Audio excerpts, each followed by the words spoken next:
नमस्कार, मैं डॉक्टर विष्णु शंकर शुक्ला, गुर्दा रोग विशेषज्ञ, Awadh kidney care clinic, Lucknow. आज हम लोग बात करेंगे डायलिसिस के बारे में कि डायलिसिस कितने प्रकार की होती है और किस डायलिसिस की आवश्यकता कब पड़ती है और कौन हमारे लिए ज़्यादा बेटर होती है, कौन अच्छी रहती है, कौन कम अच्छी रहती है। तो देखिए, सबसे पहले डायलिसिस एक होती है हीमोडायलिसिस और एक होती है पेरिटोनियल डायलिसिस। जो हीमोडायलिसिस होती है, इसमें डायलिसिस मशीन हमारे ब्लड को मशीन में जाता है, ब्लड वहाँ से फ़िल्टर होकर हमारे वापस बॉडी में आ जाता है, शरीर में आ जाता है, ठीक है। दूसरी होती है पेरिटोनियल डायलिसिस। पेरिटोनियल डायलिसिस में क्या होता है, हमारे पेट जो होती है, पेट में पेरिटोनियल मेम्ब्रेन होती है, एक झिल्ली होती है अंदर, वो हमारी डायलिसिस मेम्ब्रेन का काम करती है। तो उसमें क्या होता है, हमारे अंदर एक पानी का बैग आता है, डायलिसेट, उसको डायलिसेट बोलते हैं। लगभग 2 लीटर 2.5 लीटर के आसपास ब्लड होता है, बैग होता है। उस बैग से हमारे अंदर एक ट्यूब डाल दी जाती है पेट में, जिससे कि पानी पेट के अंदर डाल दिया जाता है और इसके बाद में लगभग 4 घंटे 5 घंटे वो फ्लूइड अंदर रहता है और हम अपना काम करते रहते हैं। उसके बाद में आकर के उसी फ्लूइड को फिर से वापस उसी बैग में कनेक्ट करके फेंक दिया जाता है और दूसरे बैग को फिर लगा दिया जाता है, उसका पानी डाल दिया जाता है और वापस आकर के 4 घंटे बाद फिर पानी निकाल देना। इस तरह इस प्रोसेस को डेली जो है 3 से 4 बार करना होता है और रात में सोने से पहले वो पानी अंदर डाल लिया जाता है, आदमी सो जाता है पेशेंट हमारा, और सुबह जब उठते हैं तो फिर से वो बैग को खाली कर दिया जाता है, बैग में वापस पानी को निकाल दिया जाता है। इसे हम पेरिटोनियल डायलिसिस बोलते हैं और ये प्रोसेस डेली जब 3-4 बार लोग करते हैं, करने में पूरा लगभग आधे घंटे लगता है। पानी को डालना और निकालने का जो टाइम होता है लगभग 30 मिनट होता है। ये बहुत अच्छी डायलिसिस मानी जाती है। आज के टाइम में इसका चलन कम है, अमूमन इसको लोग कम एडवाइस करते हैं, करवाते हैं, उनको लगता है रोज़ करना पड़ेगा घर में, लेकिन ये बहुत अच्छी डायलिसिस होती है। और सबसे अच्छी बात इसमें क्या होती है, पेशेंट को हॉस्पिटल नहीं जाना पड़ता है, मरीज़ अपने घर में ही डायलिसिस करता है। और इस डायलिसिस में चूँकि हमारी अपनी मेम्ब्रेन, हमारी बॉडी का पार्ट जो होता है, वही फ़िल्टर का काम करता है, बाहर से फ़िल्टर नहीं लगा है, तो इसलिए पेशेंट की लाइफ़ अच्छी रहती है। इसमें उसका पेशाब मेंटेन रहता है, पेशाब कम नहीं होता है और अस्पताल न जाने की वजह से इन्फेक्शन का डर भी कम रहता है।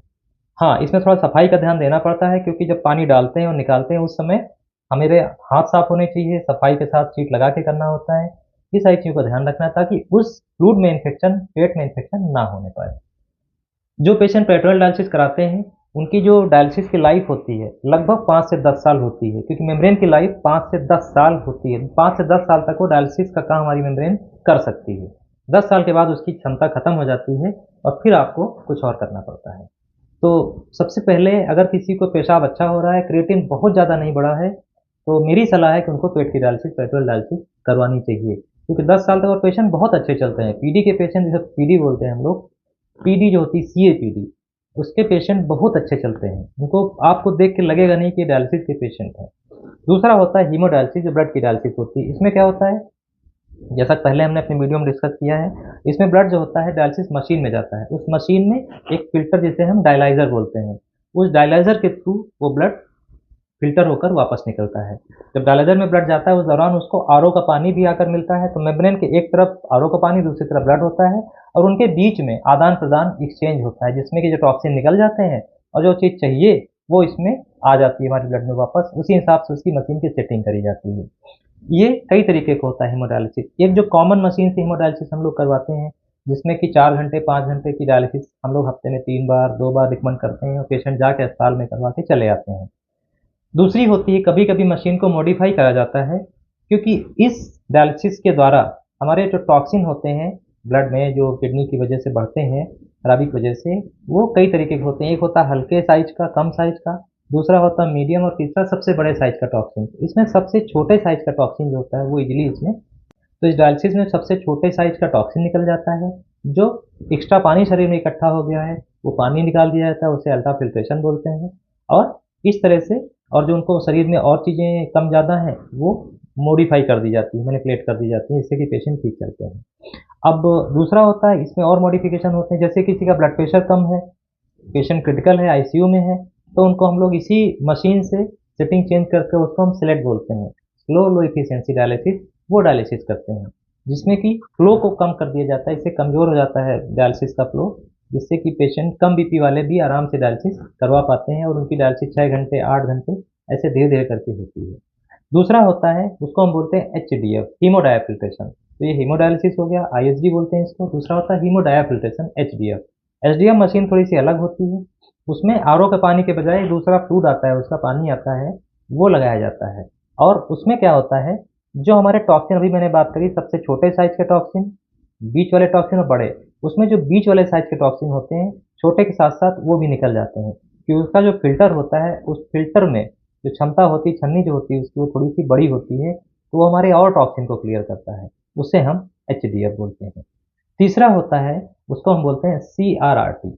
सी होता है हमारा, तीसरी डायलिसिस को हम बोलते हैं सीआरआरटी। सीआरआरटी भी जो होता है वो ब्लड की ही डायलिसिस होती है, लेकिन उसकी मशीन अलग होती है, और ये बहुत ही क्रिटिकल पेशेंट में हम लोग आईसीयू में यूज करते हैं। जैसे पेशेंट वेंटिलेटर पे है, ब्लड प्रेशर बहुत ही लो है, बहुत सपोर्ट लगा हुआ है, बहुत क्रिटिकल है पेशेंट, तो उनमें सीआरआरटी यूज करते हैं। सीआरआरटी डायलिसिस जो होती है ये लंबे समय चलती है, मतलब लगातार चलती है। जैसे किसी पेशेंट लगाएंगे तो 12 घंटे, 36-48 घंटे ऐसे लगातार चलती है, और बहुत धीरे धीरे करके वो टॉक्सिन और फ्लूइड को निकालती रहती है शरीर से। तो ये हो गया। तो इस प्रकार हमने देखा डायलिसिस कितने प्रकार का होता है। अब सबसे पहले जो पेरिटोनियल डायलिसिस होता है वो हम लोग बेस्ट मानते हैं। अगर पेशेंट स्टेबल है, सीकेडी में क्रिएटिन बहुत नहीं बढ़ा है, पानी उसका ठीक है, बहुत नहीं बढ़ता है, पेशाब बहुत कम नहीं हुआ है, ठीक ठीक आता है, तो उनको पेरिटोनियल डायलिसिस करवाना चाहिए, ताकि वो 10 साल तक कम से कम आराम से चल सके। इसके बाद होता है हीमोडायलिसिस, जो हम नॉर्मली पेशेंट हमारे रेगुलर डायलिसिस से करवाते हैं, हफ्ते में 2 या 3 बार, जो वो 4 घंटे 5 घंटे डायलिसिस होती है, ये हीमोडायलिसिस होती है। ये हमारे जो पेशेंट एडवांस किडनी फेलर वाले होते हैं वो यूजुअली कराते रहते हैं, और सबसे कॉमन यही डायलिसिस होती है। इसके बाद आता है हमारा एचडीएफ, जो इसी डायलिसिस का मॉडिफाइड फॉर्म है। बहुत से रेगुलर पेशेंट हमारे एचडीएफ करवाते हैं, जो कि टॉक्सिन और ज़्यादा अच्छा निकालती है। इसके बाद आता है इन डायलिसिस हमारी मशीन की जो वेरिएशन है, जो चेंजेस हैं, ताकि पेशेंट क्रिटिकल है, उनमें स्लेड हो गया, सीआरआरटी होगा, वो किए जाते हैं। अब हम इसके हम बाद वीडियो बनाएंगे कभी, उसमें हम बात करेंगे इनके कॉम्प्लिकेशन क्या होते हैं, साइड इफेक्ट क्या होते हैं, और इस पे हम चर्चा करेंगे। तो ये सारी जानकारी आप साझा करिए सबके साथ में। स्वस्थ रहिए। नमस्कार।